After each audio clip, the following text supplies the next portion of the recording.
लोगों के लिए, समाज के लिए कुछ करने की कोशिश है। इतना बड़ा कॉन्फिडेंशियल डाटा, आज मुझे आपकी फाइनेंशियल सिचुएशन नहीं मालूम है, ना आपको मेरी फाइनेंशियल सिचुएशन मालूम है। यानी क्रेडिट स्कोर हमारे हर इंसान का एक पर्सनल चीज है जो देश के बाहर जा रहा है। 3 दिन के अंदर 30,000 सिग्नेचर्स हमें ऑनलाइन कैंपेनिंग में मिली कि हम आपके साथ हैं। Hello and a very warm welcome. मैं हूं गीतांजलि और आप सभी का बहुत बहुत स्वागत है TYS पॉडकास्ट में। आज TYS पॉडकास्ट में हम बात करेंगे सिबिल की। इस शब्द से तो आप सभी वाकिफ होंगे, क्योंकि आज की डेट में अगर आपको लोन लेना है या क्रेडिट कार्ड इशू करवाना है तो बैंक्स सबसे पहले आपका सिबिल स्कोर चेक करते हैं, यानी आपकी क्रेडिट हिस्ट्री चेक करते हैं, जो आपकी लोन रीपे करने की क्षमता बताती है। तो आज इसी इंपॉर्टेंट टॉपिक पर बात करने के लिए हमारे साथ मौजूद हैं हितेन मेहता जी, जो कि एक लीगल एडवाइजर हैं। साथ ही ये बैंकिंग लॉ में एक्सपर्ट है और इतना ही नहीं, ये भावसर एंड मेहता एंड को एडवोकेट्स एंड कंसल्टेंट्स के फाउंडर भी हैं। तो आइए स्वागत करते हैं हितेन जी का। हितेन जी, बहुत बहुत स्वागत है आपका। तो हितेन जी, सबसे पहले तो मैं आपसे जानना चाहती हूँ कि लॉ ये कोई आसान फील्ड तो है नहीं, तो आपको लॉ पढ़ने के लिए किस चीज़ ने इंस्पायर किया, किस चीज़ ने मोटिवेट किया, और साथ ही बैंकिंग लॉ क्यों चुना आपने? सो अर्लियर तो आई वॉज बेसिकली एक व्यापारी ही था और अपने ही मुद्दों पर, समाज के मुद्दों पर और कानूनी मुद्दों पर लड़ते लड़ते लड़ते मैं कानून में आ गया। सो आप ये कह सकते हैं कि अपनी लड़ाई लड़ते लड़ते, लीगल बैटल लड़ते लड़ते मैं खुद लीगल में आ गया।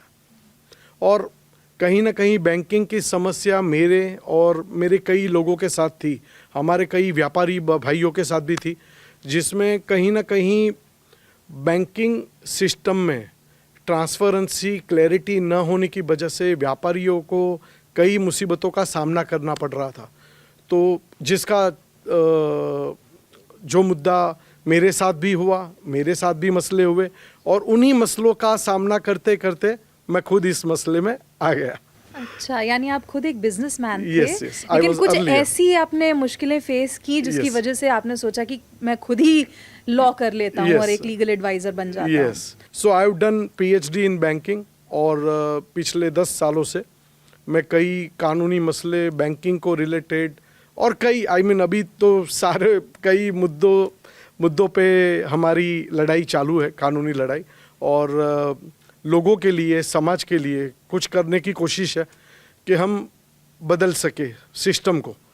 जब दुनिया घूमते हैं तो देखते हैं कि कानून की सिस्टम दुनिया में क्या है, यहाँ पे क्या है, और कई ऐसे फेरबदल की ज़रूर है जो अभी तक हो नहीं पाए। आज भी अंग्रेज़ों ने जो सिस्टम को लागू किया था, आज हम उसी को फॉलो कर रहे हैं। तो हम सिस्टम के साथ अपने आप को समय के साथ अपडेट नहीं कर पा रहे, और जिसकी वजह से लोगों को इसका मुद्दों का सामना करना पड़ रहा है। तो ये 10 साल आपने बताया कि आपके 10 साल का जो सफ़र है, उसमें आपने किस तरह की मुश्किलें फेस की? सो बेसिकली जब मैं देखता हूँ तो यहाँ पे हमारे यहाँ स्पेशली अगर हम भारतवर्ष की बात करें, सबसे बड़ा सेक्टर जो है एम्प्लॉयमेंट को देने वाला जो सेक्टर है वो है बिजनेस और इंडस्ट्रियलिस्ट, या फिर आप ये समझते एक कारोबारी। पर उन्हें जो चैलेंजेस का सामना करना पड़ रहा है वो सॉल्व नहीं हो पा रही है। तो मेरी एक ये कोशिश है कि मैं उनके मसले सॉल्व करूं, चाहे छोटे हो या बड़े हो, चाहे GST रिलेटेड हो, चाहे बैंकिंग रिलेटेड हो, चाहे सिविल रिलेटेड हो। ऐसी बहुत सी समस्याएं, ये हम एक दो चीज़ की बात नहीं कर रहे, यहाँ पे हर एक जगह पर, हर एक मोड़ पर इन्हें चैलेंजेस फेस करनी पड़ रही है। तो इस तरह से आपने समाज सेवा का जो अपना काम है उसकी शुरुआत की, कई PILs की भी आपने बात की अभी, तो उस बारे में हमें बताएं। हमें आज की तारीख में देश में सबसे बड़ी समस्या है फ्लोटिंग रेट। आज आप ज़्यादातर, इनफैक्ट 90% लोगों को ये पता ही नहीं है कि जब वो लोन लेते हैं वो फिक्स रेट नहीं होता है। यानी कि अगर आप रास्ते में चल रहे, होर्डिंग पे देख रहे हैं कि 6% में होम लोन ले लो, 60% में ले लो, लेकिन ये फिक्स रेट नहीं होता है। यहाँ पे कॉमन मैन को हमें समझना ज़रूरी है। हर इंसान यहाँ पे एवरीडे ब्रेड और अंडे का हिसाब लिखता है। अब वो जब एक अपनी लाइफ का जीवन का एक सपना होता है घर, कोई भी आदमी का, चाहे वो एक छोटा आदमी हो, मीडियम क्लास आदमी हो या बड़ा आदमी हो, सबका सपना होता है घर। और जब वो घर लेता है तो लोन की ज़रूरत तो 70 to 90% लोगों को पड़ती ही पड़ती है। तो होम लोन एक ऐसी चीज़ है जिसमें 20 साल का होम लोन होता है, 15 साल का होता है, 10 साल का होम लोन होता है। लेकिन जब हमें लोन दी जाती है तो ज़्यादातर लोग ये समझते हैं कि ये फिक्स रेट में ले रहे हैं, लेकिन ये फिक्स रेट नहीं होती। यानी कि जब आप लोन लेते हो तो आपको बताया जाता है ये 6% या 7% है, लेकिन ये फ्लोटिंग रेट होता है। तो ये चेंज होके शायद 6 महीने के बाद 12% भी हो सकता है। तो अब सोचिए कि आप मंथली सैलराइड पर्सन है, आपकी सैलरी फिक्स है, क्या 6 महीने में आपकी सैलरी क्या डबल हो जाने वाली है? लेकिन इंटरेस्ट डबल हो जाने वाला है। तो ये सब चैलेंजेस के बारे में मैं बताना चाहूँगा। तो चलिए अब इन सारे एग्जाम्पल्स के बाद हम सिबिल पर आते हैं। तो सिबिल और ऐसी और जो एजेंसीज हैं उनके बारे में हमें बताइए। सो बेसिकली हमारे ज़्यादातर लोगों को यही नहीं मालूम है कि सिबिल है क्या, सिबिल है कौन, और सिबिल की एजेंसियाँ क्या है। तो ये बेसिकली 4 कंपनियां हैं जो सिबिल रिलेटेड इर्द गिर्द में है। और आपको बताते मुझे दुख भी हो रहा है कि ये चारों कंपनी भारतीय नहीं है, ये चारों कंपनी यूएस की है, अमेरिकन कंपनियां हैं, जो कि हमारे देश के 140 करोड़ लोगों का क्रेडिट स्कोर ये मेंटेन करती है। ओके। आप सोचिए कि इतना बड़ा कॉन्फिडेंशियल डाटा, आज मुझे आपकी फाइनेंशियल सिचुएशन नहीं मालूम है, ना आपको मेरी फाइनेंशियल सिचुएशन मालूम है, परंतु एक अमेरिकन कंपनी जो हमारे 140 करोड़ लोगों पर नज़र रख के बैठी हुई है, सो ये हमारी सिक्योरिटी के साथ भी सीधा सीधा कॉम्प्रोमाइज़ है, लेकिन हो रहा है, चल रहा है। और इस बारे में ज़्यादा लोगों को जानकारी नहीं है। तो अगर हम इन एजेंसीज को बंद भी कर देते हैं, इन्हें निकाल देते हैं, तो फिर हमारा क्रेडिट स्कोर किस तरह से मेंटेन किया जाएगा? Exactly. So India is a nuclear country. हम टेक्नोलॉजी में भी हम अपने आप को दुनिया के बड़े डेवलप्ड नेशन में बताते हैं। क्या हम अपनी खुद की सिबिल नहीं बना सकते? और हमने क्यों अभी तक ये सोचा नहीं? ऐसी क्या टेक्नोलॉजी है जो एक अमेरिकन कंपनी कर सकती है और इंडियन कंपनी नहीं कर सकती है? जब आपके क्रेडिट स्कोर के साथ खिलवाड़ हो रहा है, सिक्योरिटी के साथ कॉम्प्रोमाइज़ हो रहा है, तो ये चीज़ तो 10 साल 15 साल पहले हो जानी चाहिए थी, पर आज तक किसी ने इस पर मुहिम चालू ही नहीं की थी।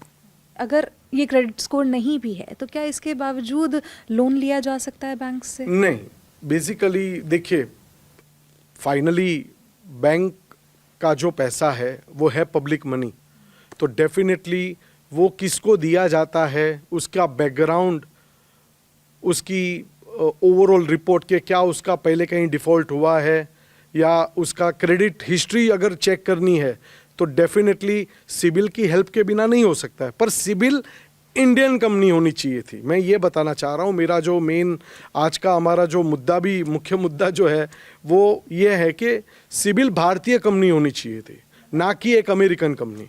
यानी हम दोनों की बात है तो हम दोनों के बीच रहनी चाहिए, किसी तीसरे तक नहीं जानी चाहिए वाली। यानी क्रेडिट स्कोर हमारे हर इंसान का एक पर्सनल चीज़ है जो देश के बाहर जा रहा है। आपने कहीं ऐसा कुछ देखा है, कोई ऐसा एग्जाम्पल हमें बताइए जहाँ पे सिबिल की वजह से कोई परेशानी फेस करनी पड़ी हो? एग्जाम्पल के तौर पर मैं बताना चाहूँगा कि मेरे एक दोस्त का बेटा यूएस जाना चाहता था एजुकेशन के लिए, और वो जब कॉन्सुलेट में इंटरव्यू के लिए गया तो कॉन्सुलेट ने उससे सवाल पूछा कि आपका सिबिल डैमेज क्यों है। अब सोचिए, एक स्टूडेंट एजुकेशन के लिए जा रहा है, उसे यूएस कॉन्सुलेट पूछ रही है कि आपका सिबिल डैमेज क्यों है। अब बच्चा है, घबरा गया कि ये क्या होता है। वो कैसे भी करके शॉर्ट डेट लेके पहले तो घर पे आ गया, घर पे फादर को बताया, उसके फादर हमारे क्लाइंट थे तो उसने मेरे से ये बात डिस्कस की, और जब हमने पूरी चीज़ों का मुआयना किया तो पता चला कि उसने 2 साल पहले एक क्रेडिट कार्ड लिया था और क्रेडिट कार्ड यूज़ करके उसने कम्प्लीटली क्लोज भी कर दिया। यानी कि आपने कोई क्रेडिट कार्ड कुछ टेम्पररी पीरियड के यूज़ किया, आपने उसको बंद कर दिया। अब बंद करने के बाद एक साइकिल हो जाती है, तो वो साइकिल में कुछ 200 रुपया पेंडिंग रह गया। बैंक वाला, क्रेडिट कार्ड वाली कंपनी क्या बता रही है, आपका तो क्रेडिट कार्ड क्लोज हो गया, लेकिन एक 200 रुपया एक बिल साइकिल के चार्जेस जो होते हैं वो उसके पेंडिंग रह गए, जो इसको भी मालूम नहीं है। ये तो यही समझ रहा है कि क्रेडिट कार्ड इज क्लोज, किसी ने कोई इन्फॉर्मेशन भी नहीं दी। अब ये चीज इसके सिबिल में आ गई। अब आप सोचिए 200 रुपए के लिए वो लड़के का 1 महीने तक कॉन्सुलेट की मीटिंग, उसकी इंटरव्यू पेंडिंग रही। जब तक उसने वो 200 रुपया पे नहीं किया और सिबिल में वो क्लियर नहीं हुआ, तब तक वो कॉन्सुलेट वापस जा नहीं पाया, एक 200 रुपये के लिए। एक और एक कहानी बताना चाहूँगा जो कि सब इर्द गिर्द बनी हुई है। जैसे कि एक लेडी है जिसने क्रेडिट कार्ड यूज़ किया था, उसका क्रेडिट कार्ड फ्रॉडुलेंटली यूज़ हुआ। जैसे कई बार क्रेडिट कार्ड आपका गुम हो गया या किसी ने नंबर से यूज़ कर दिया, और 60,000 रुपीज़ की उसके क्रेडिट कार्ड पे शॉपिंग हो गई, ठीक है, जबकि उसने नहीं की थी। इमीडिएटली एक आम नागरिक का कर्तव्य होता है कि जब ऐसी कोई घटना होती है तो उससे पहले तो पुलिस स्टेशन में कंप्लेंट करनी है। तो वो करते हुए उसने पुलिस स्टेशन में कंप्लेंट की, उसकी बाकायदा एफआईआर कॉपी भी बनी और उस एफआईआर को उस बैंक तक पहुंचाया भी गया और उसने वो लोन क्लोज कर दी। उसके 1 साल के बाद जब वो लेडी लोन लेने गई, होम लोन, तब उसने घर ले लिया था और जो 70% अमाउंट थी जो उसने होम लोन के लिए कोई बैंक में अप्लाई किया था, तो उसे ये चुनौती का सामना करना पड़ा कि आपका सिबिल डैमेज है। तो सिबिल चेक किया तो 600, वैसे आम आदमी तो थोड़ी रोज अपना सिबिल चेक करने वाला है, तो उसने अपना सिबिल चेक किया तो 600 बताया। तो जब हमने डिटेलिंग में गए, हमें वो 60,000 जो दूसरे ने यूज़ किया था, जो हमने यूज़ नहीं किया था, आई मीन वो लेडी ने यूज़ नहीं किया था, उसने जब तक वो 60,000 पे नहीं किया, बैंक ने उससे क्लियर नहीं किया। एक बड़ी एफआईआर के बावजूद कितने ही दिनों के, कितने ही हफ्तों की chat, email communication, personally visits, जाके मिल के एफआईआर की कॉपी दिखा के भी मसला सॉल्व नहीं हुआ। अब हमने तो समझ लीजिए उस लेडी ने तो घर ले लिया था, तो उसने तो कैसे भी करके सिबिल को सेटल में दिखाना जरूरी था, अदरवाइज लोन सैंक्शन नहीं होती। तो वही हो गया ना, करे कोई भुगते कोई। हाँ। तो फाइनली उसने वो 60,000 रुपीज़ पे किया। पे करने के बाद वो चीज़ सेटल्ड पोजीशन पे दिखाई दी, वो भी सेटल्ड दिखाई दी, ना कि पे कंप्लीटली पेड दिखाया। सो जब सेटल दिखता है तो वो भी आपका सिबिल का वन टाइप ऑफ डैमेज है। यानी कि ये एक तरह से ये कह रहा है कि आपका डिफॉल्ट हुआ था, मतलब उसमें वो चीज आ गई कि वो रहेगी हमेशा। अब आपके मार्किंग में ये आ गया कि आपका डिफॉल्ट हुआ था और आपने अभी ये पैसा दे के सेटल्ड किया है इसे। फाइनली उस लेडी की होम लोन सैंक्शन हुई, लेकिन उससे इस मुसीबतों का सामना करते हुए जाना पड़ा। तो आम जनता को इस बारे में बताइए कि सिबिल स्कोर है क्या, कितना स्कोर रहना चाहिए, और उसमें जैसे आपने अभी लोन की बात की तो उसमें गुड स्कोर क्या कंसिडर किया जाता है, उस बारे में हमें बताएं। सो बेसिकली सिबिल स्कोर 800 के ऊपर 900 के आजू बाजू का जो स्कोर होता है, that is quite good score. आपने अगर आपकी क्रेडिट हिस्ट्री, यानी कि आपने जो क्रेडिट कार्ड यूज़ किए हुए हैं या आपने कोई लोन रीपे की हुई है, उसके आधार पर वो स्कोर मेंटेन होता है। सो बेसिकली पहले हमें इसका मैकेनिज्म समझना पड़ेगा। सो मैकेनिज्म कैसे होता है कि अगर आपने लोन नहीं भी लिए है, कहीं भी कोई क्रेडिट कार्ड भी नहीं लिया है, तो वो सस्टेन रहेगा 800-900 के बीच में। अच्छा। लेकिन अगर कोई डिफ़ॉल्ट होता है, तब वो कोई बैंक में जब डिफ़ॉल्ट होता है तो बैंक का काम होता है कि उस इंफॉर्मेशन को सिबिल तक पहुंचाना। तो चूक यहाँ पे शुरू हो जाती है, क्योंकि देखिए बैंक भी एक इंस्टीट्यूशन है, ये कोई ऐसा नहीं है कि कोई ऑटो सिस्टम पे चलता है। फाइनली इस पे काम करने वाले जो ऑफिसर्स हैं उनसे भी तो गलती हो सकती है, यहाँ पे कई एजेंट्स है जो कि आपका ही फर्जी पैन कार्ड, जैसे आपने कहीं पैन कार्ड जेरोक्स के लिए दिया है, सो वहाँ पे एक ये इकट्ठा हो रहे, माने हजारों की हाँ, मतलब संख्या में हमारी पैन इंफॉर्मेशन कार्ड उनके पास होती है। उनके पास जा रही है। हाँ। सो ये पैन कार्ड यूज हो जाते हैं दूसरे लोगों की लोन में।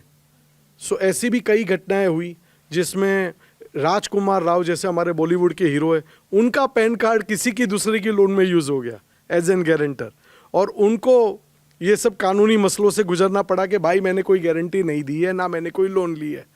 सो होता क्या है कि ये सब पहले तो पता नहीं चलता है, लेकिन अगर कोई डिफ़ॉल्ट होता है और जब बैंक नोटिस गारंटर को भेजेगी और आपका अगर पैन कार्ड यूज़ हो गया है तो आपको नोटिस आएगी, तब पता चलेगा कि आपका पैन कार्ड यूज़ हुआ है। आपको तो ऐसे कैसे हम गारंटी दे रहे हैं और हमें ही नहीं पता? ये इन्फॉर्मेशन तो हम तक यहीं आनी पे चाहिए। चूक है ना, क्योंकि अगर मैं बात करूं नेशनलाइज बैंकों की, उसमें ये ज़्यादा प्रॉब्लम है। अगर हम प्राइवेट बैंक की बात करें तो उन्होंने वो सिस्टम को भी ऐसा डेवलप कर ली है कि ऐसा होना मुमकिन अब नहीं है। पर आज भी जो NBFC बैंक होती है और उनके जो एजेंट्स होते हैं, बेसिकली वो गारंटर एक बोगस खड़ा कर देते हैं, फर्जी गारंटर, जो कि रियल में है ही नहीं। अभी किसी का पैन कार्ड यूज हुआ, हाँ है नहीं, लेकिन किसी ना किसी का पैन इंफॉर्मेशन जो है वो यूज कर रहा यूज है। कर दिया। अब आपको मालूम नहीं है कि आपका पैन कार्ड यूज हो गया है, अब उसका डिफॉल्ट हुआ तब तक भी आपको पता नहीं चला है। फर्ज कीजिए आप लोन लेने गए या क्रेडिट कार्ड लेने गए, तब आपको पता चलेगा कि आपका कोई गारंटी दी हुई है और वो डिफॉल्ट दिखा रही है और आपका क्रेडिट स्कोर डैमेज्ड है। मतलब ये तो अपनी जरूरत के टाइम पे पता चलेगी ये चीज। यस। ओके। या फिर आपको बैंक की जब नोटिस आएगी तब पता चलेगा। पता चलेगी। तब तो लेकिन डैमेज हो चुका होगा। राइट। अब आप कहाँ जाओगे? अब तो डैमेज हो चुका है, तो वो डैमेज को क्योर कैसे करोगे? तो वो डैमेज को क्योर करने के लिए आप सिबिल को बताओगे कि मैंने कभी ऐसा गारंटी दी नहीं थी, मेरे साथ ये गलत हुआ है, लेकिन कोई सुनने वाला नहीं है। हाँ, जैसा आपने अभी एग्जांपल दिया था। Yes. FIR के बावजूद उनसे लिए गए कोई पैसे। सुनवाई नहीं है। तो इसी पर मैंने एक जनहित याचिका यानी PI हाई कोर्ट में फाइल की, जिसके मद्देनज़र मैटर अभी भी ऑनगोइंग है। लेकिन इसके बाद RBI ने एक रेड कंडक्ट करवाई सिबिल और उसकी चारों एजेंसियों पर, और उन्होंने भी ये इन्वेस्टिगेशन में पाया कि कहीं ना कहीं अपडेटेशन बराबर नहीं हो रही है, डाटा बराबर मेंटेन नहीं हो रहा है, क्रेडिट स्कोर गलती से कई लोगों के डैमेज हो रहे हैं। तो इसके बेस पर RBI ने 1.25 या 1.5 करोड़ रुपए का जुर्माना लगाया। लेकिन ये एकदम गलत था, क्योंकि ये हजारों करोड़ की बात है। 1.25 करोड़ रुपया जुर्माने का क्या मतलब है? सिबिल को 1.25 करोड़ से क्या फर्क पड़ने वाला है एक अमेरिकन कंपनी को? अब वो 1.25 करोड़ रुपए कहाँ गए? RBI की जेब में गए। जिनका डैमेज हुआ उनको क्या मिला? कुछ भी नहीं मिला। हजारों करोड़ का जुर्माना होना चाहिए था, और जिसके हजारों लाखों लोगों के डैमेज हुए हैं उनको मिलना चाहिए था। ये जब PIL हमने फाइल की थी, तब हमने एक पब्लिक कैंपेनिंग चलाई थी ऑनलाइन, लोगों का ओपिनियन जानने के लिए। और आपको यकीन नहीं होगा, तकरीबन 30,000 लोगों ने, हमारा ऑर्गेनिक कैंपेनिंग में 30,000 लोगों ने हमारी कैंपेनिंग में साइन की है। ये तो मैं आपको माने उन लोगों की बात कर रहा हूँ जिनके डायरेक्ट डैमेज हुए थे सिबिल। उन्होंने हमारी कैंपेनिंग में डायरेक्ट हामी भरी थी और हमारी कैंपेनिंग में साइन किए। इस 30,000 लोगों की सिग्नेचर्स, ऑनलाइन सिग्नेचर्स हमारे पास है। ये जो कैंपेनिंग की मैं बात कर रहा हूँ, ये सिर्फ हमने 3 दिन चलाई थी, और 3 दिन के अंदर 30,000 सिग्नेचर्स हमें ऑनलाइन कैंपेनिंग में मिली कि हम आपके साथ हैं। और ये तो वो लोग हैं जिन्हें पता है, और बाकी कितने लोग हैं जिन्हें जानकारी ही नहीं है इस बारे में। एग्जैक्टली। तो अब मैं ये जानना चाहती हूँ कि हम किस तरह से अपना सिबिल स्कोर चेक करते रह सकते हैं? मतलब जैसे आम जनता को नहीं पता, आप अभी खुद ही एग्जांपल्स दे रहे हैं, तो कैसे चेक करना चाहिए और किन किन बातों का ध्यान रखना चाहिए? हमेशा सिबिल स्कोर अपना रेगुलरली हर 3 महीने 4 महीने में डेफिनेटली चेक करना चाहिए। और आप सिबिल की वेबसाइट में जाके अपना पैन कार्ड डाल के, एक उसकी मामूली एक फ़ीस होती है, वो भर के आप अपना सिबिल स्कोर चेक कर सकते हैं। अगर आपको समझ में नहीं आता है तो आप अपने सीए को भी बोल के चेक करवा सकते हैं, या अपने कोई भी लीगल एडवाइज़र को भी पूछ के चेक करवा सकते हैं। ओके और क्या क्या बातें ध्यान में रखनी चाहिए सिबिल से रिलेटेड? ये ध्यान रखना बहुत ज़रूरी है कि अगर आपने कोई लोन ली है और अगर लोन क्लोज हो गई है तो बैंक से नो ड्यू सर्टिफिकेट आना, साइमल्टेनियसली बैंक से ये फॉलोअप करना कि क्या आपने सिबिल में ये अपडेटेशन करवाया कि नहीं किया, और उसके बाद आपको खुद को भी सिबिल में चेक करना है कि मैंने जो लोन क्लोज की है उसका रिकॉर्ड सिबिल में आ गया कि नहीं आया। अगर वो लोन क्लोज नहीं दिखा रहा है तो उसका मतलब कि वो पेंडिंग है। तो आपके हिसाब से ये जो लूप होल्स की बात हमने की, उन्हें सुधारने के लिए क्या करना चाहिए, क्या सुधार किए जाने चाहिए? सबसे पहले तो हमारा खुद का सिबिल होना चाहिए ताकि हमारी इंफॉर्मेशन हमारे तक ही रहे, हमारे पास ही रहे। जो ये टेक्नोलॉजी है ये हमें डेवलप करनी, ये तो कई सालों पहले करनी थी जैसे मैंने पहले भी बताया, लेकिन आज भी हम कर सकते हैं। सबसे बड़ी वर्ल्ड की one of the biggest आईटेक company हमारे इंडिया में है, तो ऐसा नहीं है कि हम नहीं कर सकते। तो एक तो सबसे पहला काम तो ये करना है कि सिबिल अमेरिका का नहीं होना चाहिए, सिबिल हमारे इंडियन कोई कंपनी होनी चाहिए, नाम बदल के हमारे भारतीय संस्कृति के हिसाब से भी आप नाम रख सकते हैं। पर दूसरा सुधार जो सबसे करना इसमें ज़रूरी है, आप एक आम इंसान की बात करते हैं तो इनके लिए एक नेचर ऑफ जस्टिस के लिए एक ट्रिब्यूनल होना चाहिए, जैसे एक डेप्ट रिकवरी ट्रिब्यूनल होती है, जैसे कंज्यूमर कोर्ट होती है, जैसे नेशनल कंपनी लॉ ट्रिब्यूनल है, ऐसे एक क्रेडिट स्कोर ट्रिब्यूनल होनी चाहिए जो कि इस समस्याओं का निवारण करे कि अगर किसी का डैमेज है तो उस डैमेज को जस्टिफाई करे, यानी कि उसकी जांच पड़ताल करे। अगर रियल में डिफ़ॉल्ट है, अगर रियल में डिस्प्यूट है, उसको सॉल्व करे, बेसिकली रिजॉल्व करे। तो thank you so much Hiten ji हमारे साथ जुड़ने के लिए और हमारे क्रेडिट स्कोर के बारे में हमें इतनी जानकारी देने के लिए। Thank you for joining us. Thank you so much.